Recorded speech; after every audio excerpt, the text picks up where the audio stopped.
Selamat siang teman-teman otomotif TV, apa kabar? Semoga bahagia selalu, tentunya ini. Amin. Kali ini kita langsung cobain Vario 125 terbaru. Yang biasa nih, CBCSS dan yang street tentunya. Nah, langsung kan, nggak perlu lama-lama intronya. Oke. Apa bedanya? Paling pertama jelas Riding position Yo. dong. Terutama di yang versi street. Iya, yang street ini emang bener-bener feelingnya langsung berubah banget ya. Beda banget. Kalau si Vario kan biasanya kita ngerasain motor yang simple, compact, ramping. Iya. Ini langsung berasa kayak naik ADV-an. Oh iya. Kayaknya kayak songo. Oh iya. Bikin lupa diri. ADV nih. Padahal masih Vario juga ada 125. Ini teman-teman, kalau dibanding sama yang Vario CBCSS, ya. posisi duduknya emang beda banget ya. Stangnya ini lebih lebar 7 cm ya. Jadi 3,5 kanan, 3,5 kiri ya. Kemudian lebih tinggi sekitar 4 sentian dan lebih dekat ke badan 6 cm teman-teman. Makanya pas kita duduk ini rasanya kayak mundur banget nih. Saya nggak terlalu tinggi aja, pantat langsung mentok di bagian belakang ini ya. Di bagian apa namanya ini, tanjakan yang ke jok belakangnya. Iya. Beneran santai banget kan. Bener, rasa santai banget. Terus kasanya lebar.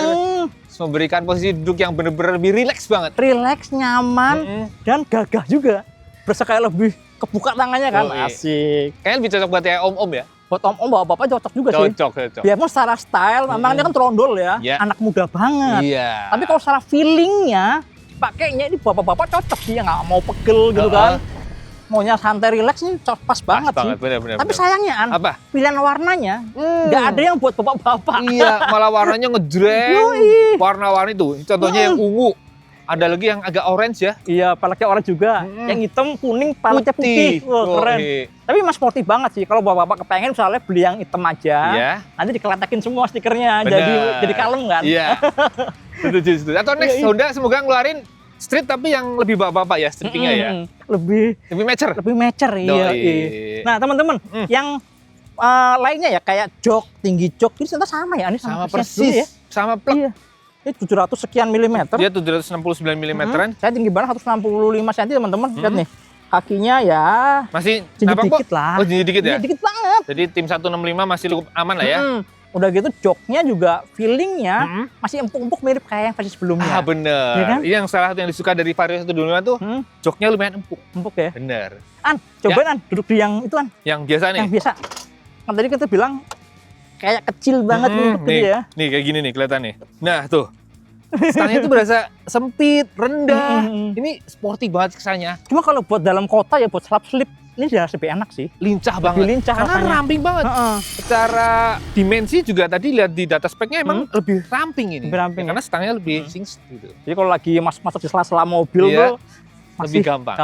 Jadi kalau di yang street ini karena stangnya lebih lebar tadi ya, 7 cm lebih lebar daripada yang versi biasa. Ya harus lebih hati-hati jelas sih. Bener. Tapi kan tadi lebih nyaman. Nyaman ya. Tuh, yang penting punggung nggak pegel, ya kan? Kalau ini anak muda banget, Bo. Bener-bener ramping banget, rendah banget ya. Rasanya kayak itu loh, Bo, motorsport pakai stang jepit. Asik. Iya kan gini kan karakternya kan, rendah nunduk gitu. Biarpun secara tampilan memang lebih sopan. Stangnya dikasih cover gitu kan. Oke, kemudian handling. Buat belak-belak di sini teman-teman. Ya khasnya Vario yang enteng, lincah ya kan. Terus gampang banget diarahkan buat belak-belak tuh wah bener-bener yang semudah itu. Ya karena bobotnya kan sama aja ya. Terus ini buat background aja teman-teman. Ini rangkanya, mesinnya itu sama dengan Vario 125 sebelumnya. Ya. Jadi kalau teman-teman yang udah pernah bawa Vario 125 ya mirip banget. Betul. Rangkanya bukan SAF ya. Ya, pakai tubular gitu. Rangka tubular. Kemudian mesinnya juga mesin 125 cc yang generasi yang sebenarnya masih mirip-mirip sama generasi awal yang 13 tahun lalu ya. Iya, 2012. Yoi.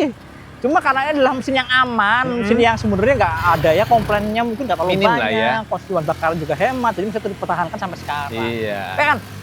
Nyambung ke tadi ya. Suspensi. Handling ya, ke suspensian. Kalau suspensi, feelingnya sih ini masih mirip kayak yang lama ya.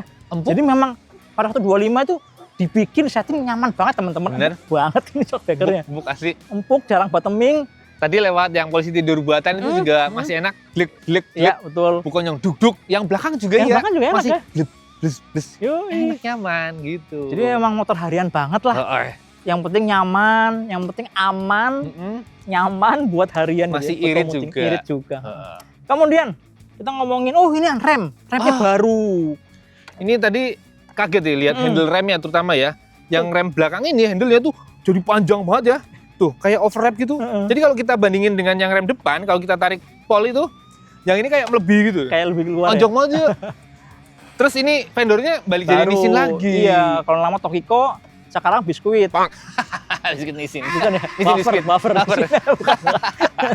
Aduh. Tapi secara feeling sih tetap enak ya. Iya, Empuk, pakem, Mm. enak lah. Nggak ada keluhan lah. Gitu. Betul. Biarpun ini parking brake locknya tetap aja susahan. Susah jauh banget. Pakai Jadi tangan kalau satu tahu susah. tangan tuh. Iya ya, kenapa ya? Kenapa nggak direvisi ya? Bikin yang lebih gampang lah, kayak Yamaha atau kayak TVS. Wah, itu enak banget, gampang banget. Itu udah paten, An. Bisa jadi. Iya. Ini Honda mematenkan begini. Susah. Iya. Harus cari desain baru lagi yang bisa dipatenin, yang lain belum patenin. Iya. Benar. Mesinnya teman-teman, mesinnya masih mesin purba ini sebenarnya. Iya ya. Generasi purba. Dari 13 tahun yang lalu ya. Yoi. Dan ya ada improvement tapi nggak banyak, kayak dikit-dikit. Tapi secara basis masih sama kayak versi yang sebelumnya, SOHC 2 klep, pakai radiator, udah isi bahan bakar. Iya. Dan powernya masih sama, 11 HP, torsinya 10,8 Nm, sama aja sebenarnya. Sama persis. Ya, tapi memang mesin ini mesin yang minim kendala ya. Betul. Dan nggak ada masalah yang krusial ya, Bo. Paling gerdek. Sama ini khasnya. Kalau masih dingin, agak agak berat itu loh. Iya. Sekilometer pertama itu khas banget kan. Lalu itu kalau udah panas mesinnya Baru enak gitu kan. gitu. Kalau nggak mau jalan dulu ya dipanasin duluan, diemin dulu. Diber dikit. Suhunya udah naik, baru enak ya. Iya, benar. Jadi makanya karena minim masalah itu makanya dipertahankan ya. Sama Terus, irit sih. Nah, konsumsi bahan bakarnya masih irit. 51,7 km per liter klaimnya. Itu klaimnya Honda. Cuma kalau saya yang bawa, kita yang bawa sih karena gregetan ya, gemes ya.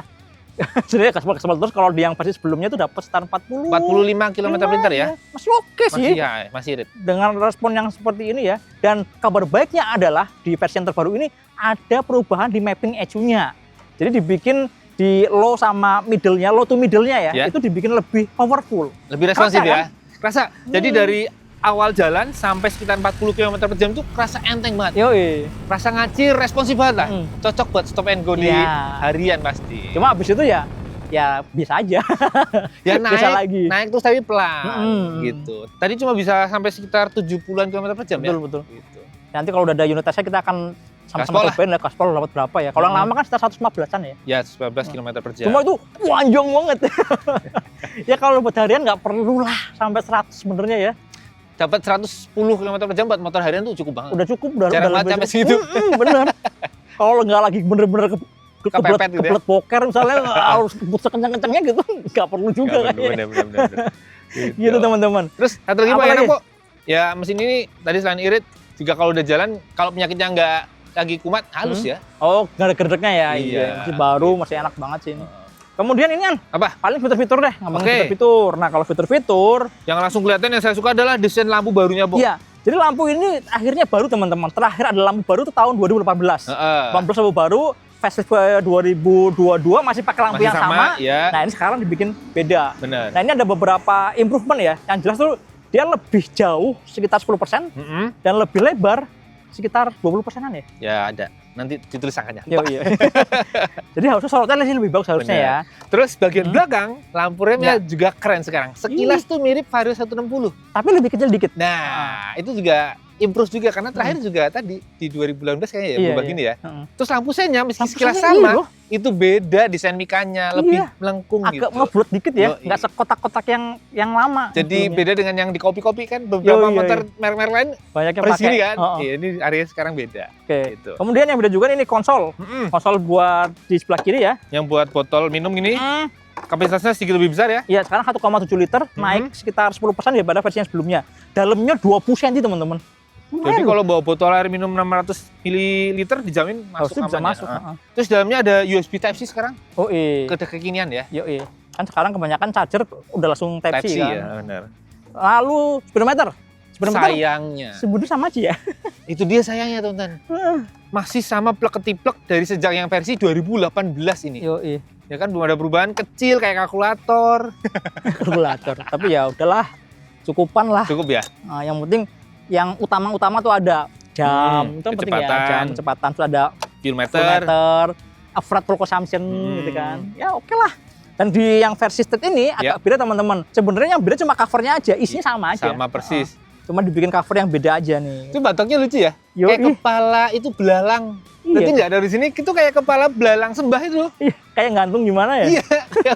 Serius bentuknya segitiga gitu. Ini nanti pasti ada yang bikin covernya gini. Ah ya. Ada biskuit kecilnya gitu biar manis ya.